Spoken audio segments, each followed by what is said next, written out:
İlham Əliyev çox təhlükəli yolla gedir. O dinc dindarları, dinc müsəlmanları, cavan oğlanları, vətəndaşları işgəncə verir, öldürür, qazamata salır. Və kim heç fikir eləşmir də hansısa zorakılığa əl atsın, ha vaxt səni döyürlər, işgəncə verirlər, səni buna salırlar da, səni buna məcbur eləyirlər. Bax, bu çox təhlükəlidir və biz hamımız bir yerdə, bax, bu İlham Əliyevin siyasətinə, vicdansız, qəddar siyasətinə qarşı bir olmalıyıq. İlham Əliyev qorxur, çox qorxur, çox narahatdır.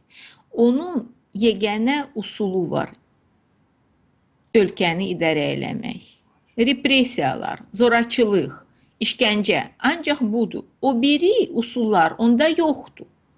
Və ha vaxt o görür ki, cəmiyyətdə söz azadlığı var, cəmiyyət narazıdır, ən birinci o insanları tutmalıdırlar. Əgər vətəndaşı, sadə vətəndaşı, hansı ki, Allaha inanır, Allaha dua eləyir və heç nə istəmir, istəyir təmiz yaşasın. Onları tuturlar, işgəncə verirlər, ədalətsiz, ailəsinə işgəncə verirlər. Bax, bu cür adam radikal ola bilər və bu yolu artıq İlham Əliyev seçib.